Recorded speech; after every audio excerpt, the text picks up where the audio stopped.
വൈവിധ്യം, വിശ്വാസത്തിന്റെ വൈവിധ്യം എന്തെടുത്താലും പ്രകൃതിയിൽ കാണുന്ന വൈവിധ്യത്തിന് സമാനമായ വൈവിധ്യം ഇന്ത്യയിൽ കാണാം. അങ്ങനെ ലോകത്തിന്റെ ഏത് കോണിലുമുള്ള ഏത് ആശയവും നിലനിൽക്കുന്ന രാജ്യം ഒരൊറ്റ രാജ്യമായി ഇന്ത്യ എന്ന രാജ്യമായി നിലനിൽക്കുന്നു. അതിൽ ഓരോ പൗരനും ഇന്ത്യക്കാരൻ എന്ന അഭിമാനത്തോടുകൂടി പറയുന്ന അവസ്ഥ നിലനിൽക്കുന്നു. അങ്ങനെ അനന്യമായ ഒരു സാംസ്കാരിക ഉന്നതിയിൽ ഇന്ത്യ നിലനിൽക്കുകയാണ്. ആ ഘട്ടത്തിലാണ് ഇവിടെ ഒരു തെരഞ്ഞെടുപ്പ് നടക്കുന്നത്. പക്ഷേ വർഗീയ ശക്തികൾ വളർന്ന് ഇതിനെ തകർത്ത് ഇന്ന് മതനിരപേക്ഷത വെല്ലുവിളിയെ നേരിടുകയാണ്.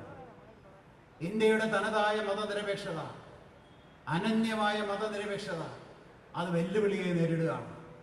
ആ മതനിരപേക്ഷത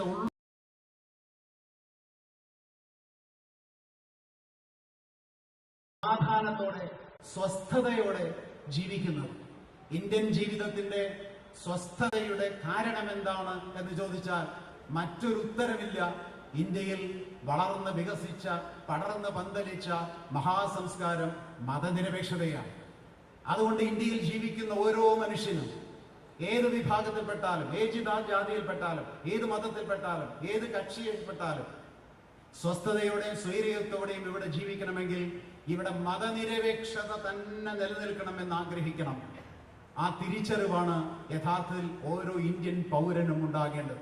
മതനിരപേക്ഷതയാണ് നമ്മുടെ എല്ലാ ജീവിതത്തിന്റെയും അടിത്തറ. ആ മതനിരപേക്ഷ സംസ്കാരം വെല്ലുവിളിയെ നേരിടുകയാണ്. ആ മതനിരപേക്ഷ സംസ്കാരം ഇന്ന് അക്ഷരാർത്ഥത്തിൽ വെല്ലുവിളിയെ നേരിടുകയാണ്. അത് വർഗീയതയുടെ വളർച്ചയിലൂടെയാണ്. ഇതിനടിത്തറ പാകിയത് നമുക്കറിയാം, നവലിബറൽ സാമ്പത്തിക നയങ്ങളാണ്. 1991 അന്ന് ഇന്ത്യൻ നാഷണൽ കോൺഗ്രസ് ഇന്ത്യക്ക് മതനിരപേക്ഷതയെ തകർക്കാൻ സാധ്യതയുള്ള, കമ്പോളത്തെ വികസിപ്പിക്കാൻ സാധ്യതയുള്ള, അത്തരത്തിലുള്ള വികാരങ്ങളെ വളർത്താൻ സാധ്യതയുള്ള ആഗോള മുതലാളിത്ത സാമ്പത്തിക ശാസ്ത്ര നയം ഇവിടെ നടപ്പിലാക്കി. അതാണ് നിയോ ലിബറൽ പോളിസി. അങ്ങനെയാണ് ഇവിടെ യഥാർത്ഥത്തിലുള്ള നമ്മുടെ മതനിരപേക്ഷതയുടെ അടിത്തറ ഇളകാൻ തുടങ്ങിയത്. ആ മതനിരപേക്ഷത നിലനിർത്തണമെന്ന് ഓരോ ഇന്ത്യൻ പൗരനും ഉറക്കെ പ്രഖ്യാപിക്കേണ്ട തെരഞ്ഞെടുപ്പാണ് ഈ ലോക്സഭാ തെരഞ്ഞെടുപ്പ്. നമ്മുടെ ഇന്ത്യ നിലനിൽക്കണമോ വേണ്ടയോ എന്ന ചോദ്യം ഉയർത്തപ്പെട്ടിരിക്കുന്നു. നമ്മുടെ ഇന്ത്യ പോരാ, നമ്മുടെ മതനിരപേക്ഷ ഇന്ത്യ നിലനിൽക്കണം എന്ന് ഓരോ ഇന്ത്യക്കാരനും പറയേണ്ട സാഹചര്യമാണിത്.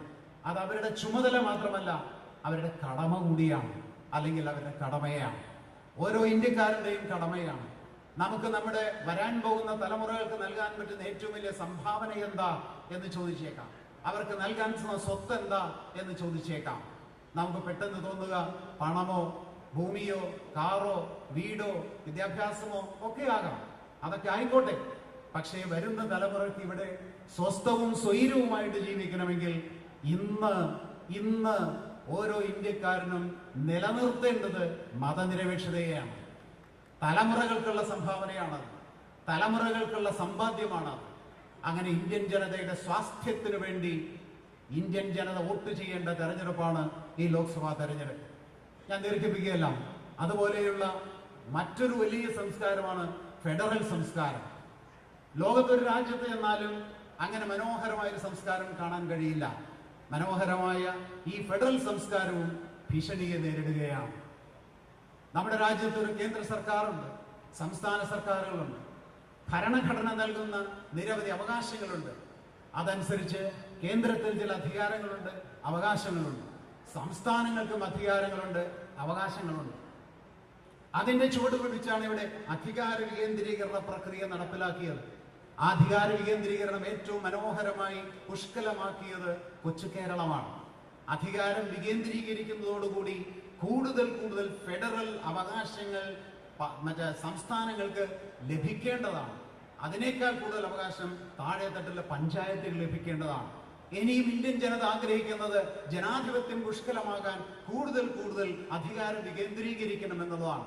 അധികാര വികേന്ദ്രീകരണത്തിലൂടെ മാത്രമേ നമ്മുടെ യഥാർത്ഥ സ്വപ്നങ്ങൾ പലതും, അതായത് വികസന സ്വപ്നങ്ങൾ പലതും സാർത്ഥകമാക്കാൻ കഴിയൂ, അർത്ഥപൂർണമാക്കാൻ കഴിയൂ, സമ്പന്നമാക്കാൻ കഴിയൂ. അങ്ങനെ അധികാര വികേന്ദ്രീകരണത്തിന്റെ എല്ലാ തലങ്ങളെയും കുറിച്ച് ഇന്ത്യൻ ജന സ്വപ്നം കാണുമ്പോഴാണ് കേന്ദ്ര സർക്കാർ ഫൈനാൻഷ്യൽ ഫെഡറലിസത്തെ തകർത്തുകൊണ്ട് സംസ്ഥാനങ്ങളെ ഞെരുക്കുവാനുള്ള ശ്രമം തുടങ്ങിയത്. ഇത് ഇന്ത്യ വളർത്തിയെടുത്ത മഹാസംസ്കാരത്തോടുള്ള വലിയ വെല്ലുവിളിയാണ്.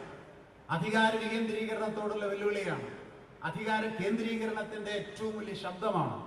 അങ്ങനെ സംസ്ഥാനങ്ങളെ ഞെക്കാൻ തുടങ്ങിയപ്പോൾ ആദ്യം അതിന്റെ വേദന അനുഭവിക്കേണ്ടി വന്നത്, തീക്ഷ്ണമായ പ്രശ്നങ്ങൾ അനുഭവിക്കേണ്ടി വന്നത് കൊച്ചു കേരളമാണ്. കൊച്ചു കേരളമാണ്. സാമ്പത്തികമായി പലതരത്തിൽ വിശദീകരിക്കില്ല.